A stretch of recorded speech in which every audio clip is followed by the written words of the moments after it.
It's Arrow. We are unplugged and totally uncut with professional wrestler, author, movie star, and comedian, Mick Foley. Mick Foley. Oh, my God, you're a tall guy. Man, you don't look that tall on TV. That's what I hear. What's up with that? I don't know. Are we on the air? Yeah. Yeah, that's what I hear. I am taller in person, and actually people think younger. Slightly better looking than they're expecting from TV. Does this thing really work? This is a real microphone? Okay, it looks like something from a 70s record album. Yeah. What do you know about the 70s? You're not that old. Yeah, I am. I'm 48. Really? See, I look younger, don't I? Yeah. I don't. Do I look 48? Okay, there you go. You know what I love about you? What? We share something in common. If they said that I could get higher ratings jumping off this building, I would do it. And your autobiography, that you open that baby up and that's the first thing you talk about, is that you have guts. Did I? No, that's your interpretation of it. I didn't actually write the word I have guts. I believe I described what took place, and you came to the conclusion that I had guts. And that's past tense, by the way. No, actually, you know what it is? You know, getting up there on the stage, it takes amazing. It takes amazing guts. And we were just talking about my friend, a mutual friend, Judah Friedlander. Do you know Judah? Yes, he was just here. A couple of nights ago, I run into Judah, and we were reminiscing. I did a show in New York, and I said, did you know that Judah actually saved my career? And he said, how's that? They're talking about the spoken word stuff, because I went through a phase where I actually was trying to do jokes, like a stand-up, you know, instead of realizing my strength was in the stories. And I finally, I went and I saw Louis C.K., and I was like, okay, there's no way I can ever be that funny. But Louis C.K. can't tell a story about wrestling a match with a tooth stuck in his nose and have the visual evidence. Like, I've got that over these guys, and I'm going to stick to that. But I went out, I had abandoned doing these spoken word performances because they were real nerve-wracking, and I didn't enjoy them. You know, I mean, if you don't enjoy it, you shouldn't do it. And then I got a call from the Wounded Warriors. And I promise you, I'm not telling this story just to claim that I volunteer for the Wounded Warriors, even though I do volunteer for the Wounded Warriors. And they said, hey, there's a comedy benefit. You want to come along with the Warriors? I went, yeah, sure. I said, you know, I used to do comedy. Let them know that I'll be available to do a set. So I show up with no indication one way or the other whether I'm going to be on or whether I'm not. And in New York, you watch these showcases where they have top name. Amy Schumer was on. Right. Judah Friedlander goes on. And then right after Judah is one of the top comics in the business. They go, and then we got another guest here tonight. He's with the Wounded Warriors, and he's going to come up and do some comedy for us. And meanwhile, about 5 of the guys have talked about the subjects that I wanted to deal with. So in my chair, not knowing whether I should go on or not, I'm changing my set.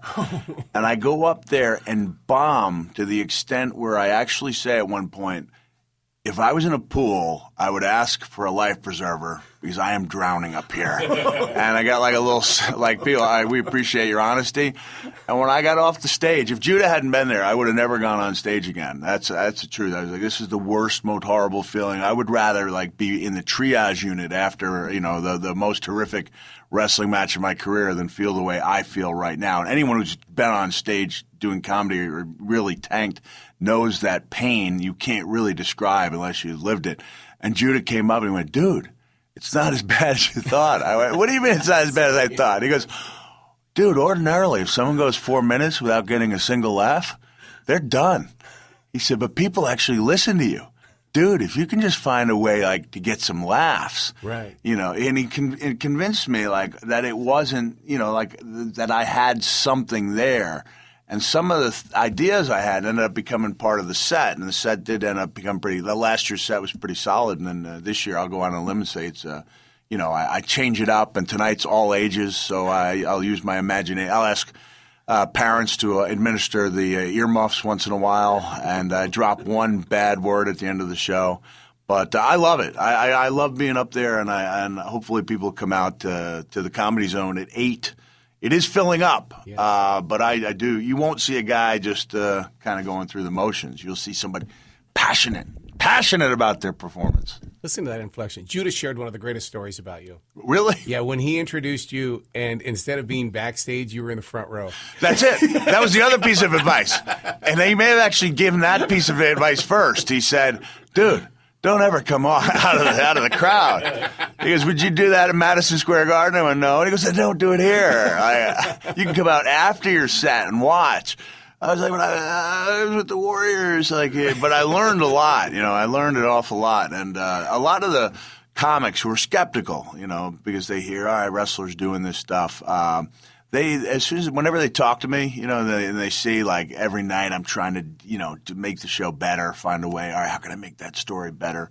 How can I find something else? Rotate in some new things, new stories. Charlotte is a wrestling city, so of course I'll have some Charlotte specific stories for you guys tonight. Ric Flair has sat in that very chair. Has he really? Yes, he has, and he's come in here with 2 cups of coffee. So, and he goes, woo! Harold, I'm not ready yet. Woo! Drinks down one, drinks down the other. Woo! Rick, I sent out the invite to Rick. He came the last time I did a show, and I'm not claiming he's going to be there. Yeah. But you got to invite Rick. It's just the proper thing to do. So he may come, and if he wants to join me, he'll just pick a spot and walk up on stage. There's some classic Ric Flair stories, but that's great. Yeah, he does get into that character. There's a brotherhood between you guys, isn't there? Between the wrestlers, because you travel around the world together. You're actually sharing storylines. I mean, your storytelling. Who tells a better story than a professional wrestler? Because you've got to keep us glued to that story week after week after week after week. That's perfect for you, dude. I was just thinking, Rick and I shared this unique moment because there were some hard feelings, legit hard feelings, between us during our careers. But the last time I was in Charlotte, we were doing a benefit show for a guy named Shane Helms, who'd almost lost his foot in a motorcycle accident. So we were doing a TV show, and I don't know if it was Good Morning Charlotte or Charlotte Today. I thought, before we go on, nobody ever would have thought Ric Flair and Mick Foley would be sitting on a couch at Charlotte Today. And as we're in the green room and we're getting ready to go on, actually we're in the studio. They had a guy who'd won a local Michael Jackson imitation contest. We're watching him in the morning show, and the guy and his parents are watching him, and the kid is doing full-out Michael, including the inappropriate hand gestures. And about the 5th time he went down for a grab, Rick and I just burst out laughing. We were wrestlers. We thought we'd seen everything. We'd never seen a 10-year-old kid grabbing his junk in front of his parents. While they go, oh, look at Joey. Good job, Joey. Do you miss wrestling at all? You know what? I don't, because I'm still an ambassador, a global ambassador for WWE. Mm-hmm. So I still have my foot in there, and the fact that WWE was in town last night and I arrived last night, I was on the show, might seem strange, but I get called on to do any number of things. I have a WWE comic book that I have co-written that I'll be promoting for them. They're re-releasing last year's Christmas book. So I'll actually be representing the company. Get this. At the International Fruitcake Eating Competition in Santa Claus, Indiana, being held at Santa's Candy Castle. You can't. And I donated an artifact to the International Santa Claus Hall of Fame Museum, and so that makes me the only guy with exhibits in both the WWE and International Santa Claus Hall of Fame. Awesome. Yeah, that's not bad, right? Yeah. What was, and I'm sure 1,000 radio people have asked you, what was the story behind Mankind? But I want to hear it from you, because I'm seeing a different you in this room. Really? I'm seeing a real, honest-to-God freaking human being here. Yeah, Mankind was different because I couldn't understand at the time when I first started talking with WWE in late '95. I went for the meeting, and they had an illustration of what looked like the Man in the Iron Mask. Yeah. And it never dawned on me that this was an idea they had for me. And then when Mr. McMahon, first of all, the meeting starts off in the worst way possible. He's calling me Mike. Uh-oh. We want to find out what's best for Mike. Nobody ever called me Mike. But it's kind of like telling the president he has mustard on his chin. He's Vince McMahon. Do you start off the conversation by correcting him? And about a half an hour into the conversation, he shows me this illustration and says, this is what we have in mind for you. I had no idea at the time that this was kind of a concession that Mr. McMahon made, because Jim Ross, JR, had been petitioning on my behalf for years. And for years, Vince had been saying, I don't ever want to meet him. I guess he first bought into the Cactus Jack character. Right. And second, this is going to sound stunning, right? Because I do look younger than 48. He thought I looked seedy. Mr. McMahon. And so Mankind was a deliberate attempt to cover up 2/3 of my seedy face. He didn't pitch it to me that way at the time, but that's what it was. And, I was able, at least I had almost 12 years experience. So when I got wind that they were looking for the name Mason the Mutilator, I realized that was career death. I would have something in common with one of Kelsey's body parts, if you know what I mean. And so when he pitched me the name, I was ready. And I went, that's good. But what if we called it Mankind the Mutilator? He said, I'm not sure I understand. And I said, that way Mankind, we talk about the person and the species, the destruction of mankind, a giant step for mankind. And every idea that I pitched at him turned out to, came to fruition. So it was kind of neat. But it was definitely playing a character as opposed to an extension of myself. And then later on, Mankind became, oddly enough, went from being a very dark character to a very likable character, that kids really embraced, But those beginning days, I think I spent 3 out of my first 5 days in the company underneath the ring, where I would go under the ring like 6 hours before showtime. And it was only like a year later when I saw The Undertaker go out there. They created a diversion, and he went out like 2 minutes before he came up from underneath the ring. And I was like, wait a second. They knew how to do that? And I went to somebody, I said, did they know how to do that when I was doing it? And they went, yeah, well, of course they did. I said, so it was a rib? They went, yeah, of course it was. So, yeah, that was their idea. That was like the wrestling equivalent of NFL bullying, making poor Mick Foley sit under the ring for 6 hours. But by doing that, I got into that character, 6 hours to think underneath the ring. Wow. Yeah, I liked it. Being from Montana, we used to we had the Dynamite Kid and Bret Hart and everybody, and we couldn't wait for those moments to storm the ring as a fan. Did you ever fear people out there in that audience that, they're coming after me? Oh, my God. Now, you would storm, you say Montana? Yeah. Because they would come down from Calgary, right, into some of the they would. Some great wrestling there. Dynamite Kid was one of the all-time greats, as is Bret Hart. I got that in foreign countries. I didn't realize, for example, that and this is one of the few times we had a massive crowd for one of my earlier matches, but we had about 30,000 people at an outdoor stadium in Nigeria. And Nigerians didn't consider wrestling to be entertainment. And so therefore, when you use a giant bone to hit the Nigerian champion, they will react. And they will react by storming the ring and bludgeoning you while the armed guards stand still and do absolutely nothing. So it was actually some of the other wrestlers got me out of there. And, I went back, I just had this massive divot in my head. And then he said, we're going to take you to a chemist's office because we don't trust the hospital. And so I got sewed up on a dirt floor with sewing thread. Just my mom went to cut out the stitches a week later, and she was like, this is just ordinary sewing thread.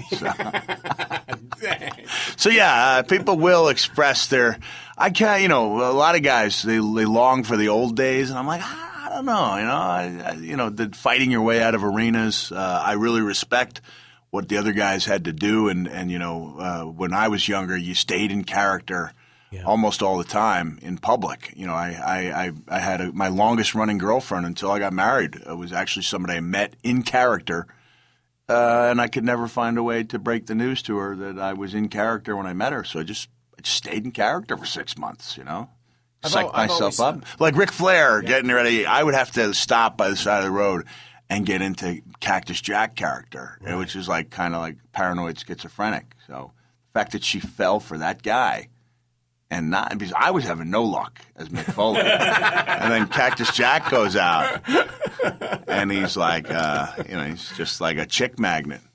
Do wrestlers have groupies?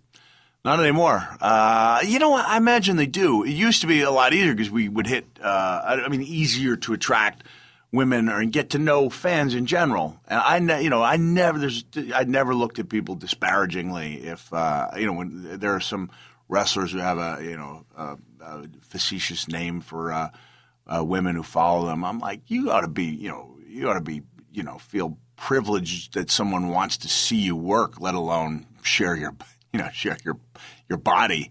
Like, that doesn't make them a bad. What does it say about you if somebody who follows you is is garbage for following you. But I every Monday night we'd be wrestling when I was in Memphis. Tuesday nights would be Louisville. Wednesday nights would be Evansville. Every Saturday night was Nashville. So you got to know the same people, and if they shared a passion for what you did, I guess maybe they were called groupies. But if they still exist, I haven't seen them in many years. In case my wife is listening. I've always thought that, and this is probably crossing the line, but I always thought you are the one who created extreme wrestling and the MMA because you were the one that had the guts to get injured. You took the injury and said, I can run with this. Man, I don't know if the MMA guys want to hear me taking credit for their sport because I will say that Shawn Michaels and I were the first people I know of who incorporated MMA into a pro wrestling match, and that was going back to 1996 when he went into the guard and bombarded me, with some really stiff forearms and kicks. I don't know about that at all, but I did try to inject some realism into what I did. You try to take people, even if 99% of people who are showing up know they're seeing entertainment, you try to suspend disbelief to the point where people can enjoy it the same way they enjoy a movie. Just a couple of days ago, not to segue into my fascination / obsession with Santa Claus, but the real Santa came on stage and gave me a present in New York City.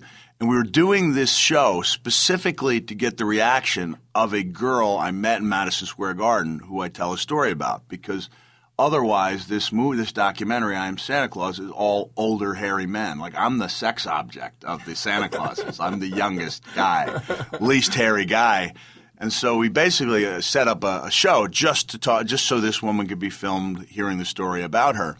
And afterwards she went up to him and I was surprised. She goes, okay, what's your name? And I smiled, as I knew his name. He said, what form of proof will you need for me to prove to you that I am Santa Claus? She said, how about a driver's license? He goes, okay, there's no way you can fake a New York State driver's license. She even said, okay, I hear a New York accent. How about a New York driver's license? He pulls out the driver's license, Santa Claus. Oh, wow. Pulls out the credit card, Santa Claus. Truth is, legally changed it. That's his commitment to his craft.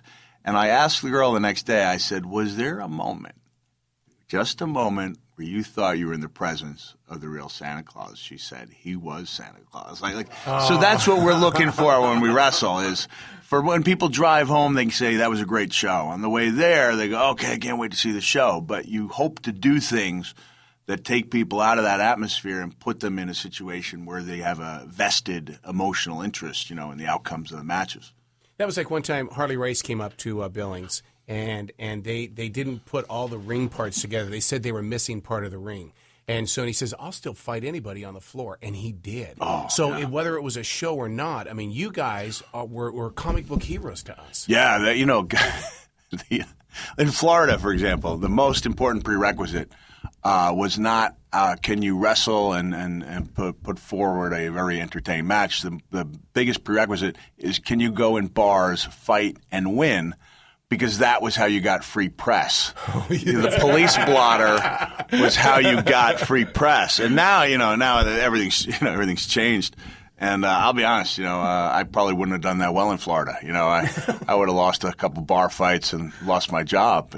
But at that time, not only the fighting, but the convincing win with injuries. And in Charlotte, I know that Charlotte was a hotbed of wrestling, and guys would come down and they would try to learn the ropes, and they'd first want to make them do an obscene amount of cardiovascular work, and then they would get down to wrestle, get in the referee's position, and then a very good, knowledgeable wrestler would drop a knee on the back of the guy's ankle, shatter it, and then that guy would go home with a broken ankle and talk, and then when they'd say, hey, that wrestling's fake, it would be like, that was how you prove. I mean, it was like, sounds barbaric now, And I mean, I tell stories on stage. I find the humor in some of the more graphic injuries, But there was nothing really funny about that, I dropped the knee and shattered this guy's ankle. But that was part of what you did to convince, that was considered the price that was you had to pay to keep your business going. We do that in martial arts. If I have a blue belt or somebody below me that's really walking around like they're king stuff, I'll put a move on them and just to wake them up. Do you guys do that too then? If you've got somebody coming up in the ranks and you just go, okay, we need to show him a little bit of truth. Yeah, there's still that kind of element. There's the guys walking around that you don't mess with, and if you see your name on the board against them, you know it's going to be a tough night. I remember wrestling a Vader when he was like a monster. Not the friendly Vader who returned and waved everyone. But we'd be in Atlanta, and the names would go up on the blackboard, and you'd see these guys, and they'd probably been training 4 or 5 years. You know, their dream is to be a wrestler, and I'd see them look at their friend and just go, no, and they'd retire. They'd walk away. I'd see them walking on Peachtree down to their car with their bag over their shoulder, and they'd be done because they would rather quit and give up on their dream than get in the ring with that guy. If you hadn't been a wrestler, what would you have been? Would you have been like you look like somebody who would be in a Clint Eastwood cowboy movie? Be a poet. Would you or really? Maybe a shoe salesman. No, I think it's what David. That's what David St. Hubbard said in Spinal Tap. He did say that. He did. He's doing the works of reading the works of. He's listening to the works of famous people reading the works of famous authors. Somebody named Dr. J reading the works of Washington Irving. Sorry, just going on a little Spinal Tap binge there. I don't know. I would have been on the other side of the camera. I was a radio and TV guy in college, and that was one thing. Both my parents and my teacher insisted that if I didn't stay in school, that I couldn't learn. So I did it while I was a sophomore and a junior and a senior in college. Missed out on a lot of the college experience, but gained a lot of life experience along the way, and learned the joy of having 2 sleeping bags in a backseat of a Ford Fairmont. Do you ever watch the movie The Wrestler and just laugh at it going, that's not the way it was? No, I watched it and said, that could have easily been me, Yeah. My wife and I argued about it. She was like, no, that couldn't have been you. That easily could have been me. A couple bad decisions. What I loved about the movie, why did you see it? Oh, yeah. And Ric Flair and I sat here for 2 hours and talked about it. What did Rick afterwards. think? Rick went to the premiere. Yeah. And he was with me the morning after the premiere, and he wanted to talk about it. And we sat here and talked about Wahoo McDaniel. We talked about everybody in wrestling because it had moved him that much. And that he felt like that it was a chapter out of their lives. Yeah. I mean, I saw reviews said it could have been called the musician, the actor, the dancer, about a guy who made poor choices, and they come back to. Well, I loved it, man. I really loved it, and I remember I was given a chance to be, part of it, like create, on the creative side, or what do they call it, consultant. Right. And I just thought there was a stunt coordinator, Douglas Crosby, who asked me if I wanted to go in and meet with the director, and at that point, I thought that especially when I heard that Mickey Rourke was doing the role, I thought this doesn't have a prayer of being successful, and going in there would have meant giving up a day with my kids. I'm like, nah, I'm not doing that. And then when it turned out to be so good, I was actually the first person outside of the loop who got a chance to see it because I covered it for an online magazine called Slate.com, which is a arm of the Washington Post. So I got a call a couple days after my review came out, and it was Chuck. You guys know Chuck Zito? Yeah. Chuck's kind of, Yeah. And I've known Chuck for years, but he's never called my house. He's, hey, it's Chuck Zito. I got somebody who wants to talk to you. And he puts me on the phone with Mickey Rourke. And since I was the first, I was giving him the first feedback. This would be before the premiere because it was at like the screening for, writer screenings.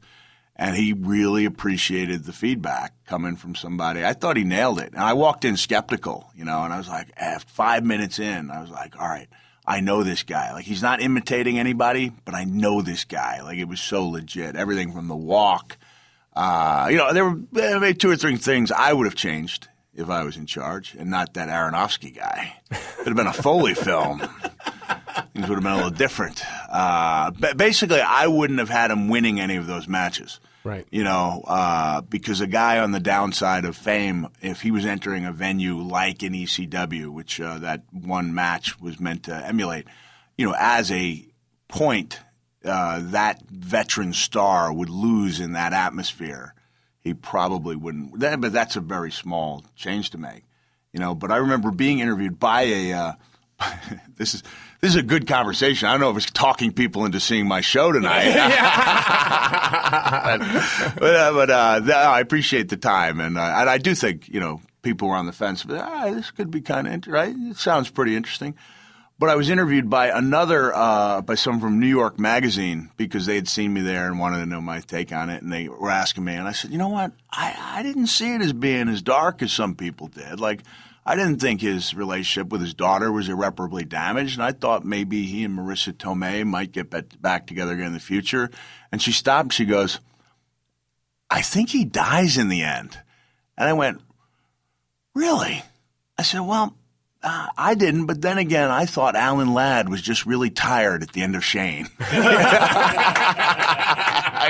Like when his head nods, I was like, oh, this poor guy's exhausted. And my mom's like, no, he's dead, Mick. No, he's just tired. He's had a long day. So yeah, I thought it was a great. I thought it was a great movie. I wish I had been, a creative consultant on it. But it was kind of cool to get that phone call from Mickey Rourke. Was there ever a fight that you were in where you wish you would have stayed up in the air and not known the end of it?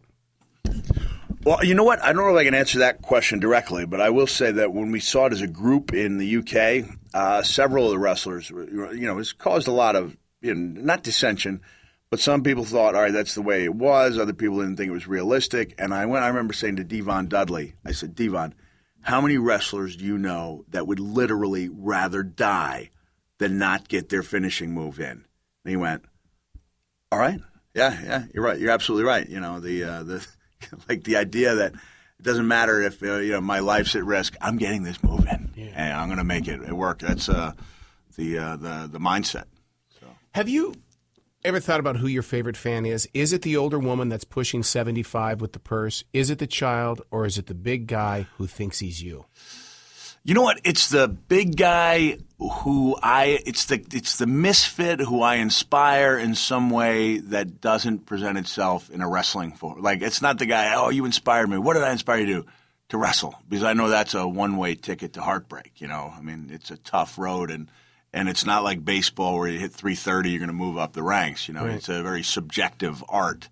And a few people along the way decide whether or not you have it, But I like the people who feel like my story has inspired them to try something that scared them. That's a good story. Or there's the stories from people who are going through a tough time, whether it's emotionally or physically, and the few hours a week they have to watch WWE. And especially they point out the ladder stuff I did with The Rock and Sock Connection, stuff that neither The Rock or I fully appreciated until years down the road when we realized people are still talking about this, like, because we entertain them, and that's when I realized the value of taking people's minds off their problems. Yeah, professional wrestling is what brought my stepfather and I together. Isn't that crazy? That's how that works. It's an intergenerational thing that's inexplicable.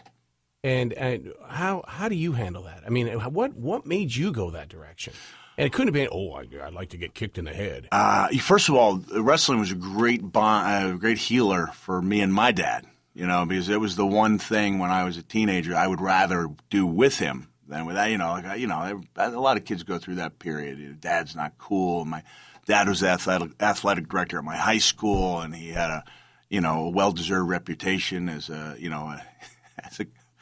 disciplinarian. Not that he was. I don't want to get the wrong message. He was a great dad, but it wasn't the guy. My dad, for example, would stand against the wall at our gymnasium. We had a big school, and there'd be a couple thousand people in the stands. And if Ward Melville fans stomped their feet or booed during the opposing team's foul shot, my dad would give one look at the crowd, and you'd see all these high school kids just.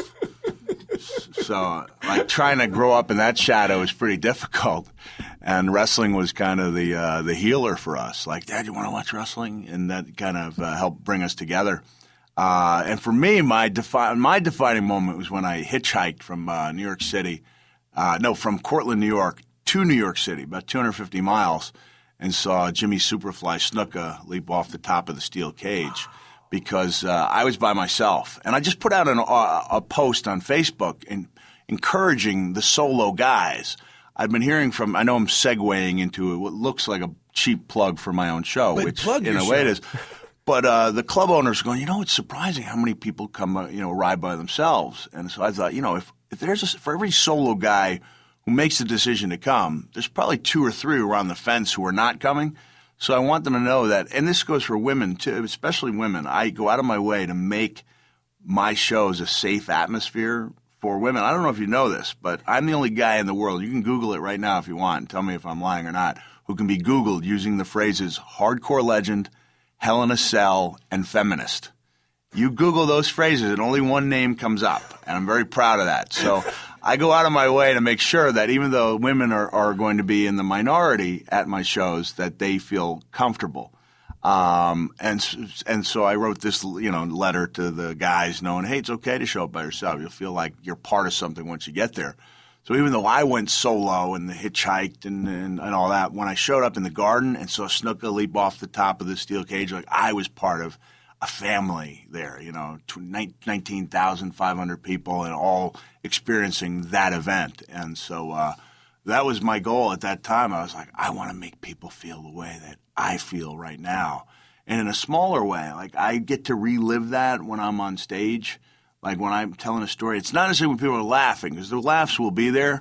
But that's why I don't really consider myself a comic, because I like the silence between the laughs more than the laughs. Like that's the reward, is seeing how intent people are, and then knowing, okay, I've got something sophomoric to break up a serious thought, But I love it, Judah's right about you. You are just unbelievable. You're so engaging. I appreciate it. And you're a superhero to every one of us, Guy. Really? Yeah. Even the MMA guys? Yeah, I think so. Nice, because you know what? I'll bet you some of those MMA guys, if you were on the card with them, they'd go, I don't know. Nah, we're talking about highly doubtful. But I know when I went to MMA events that we're well represented there.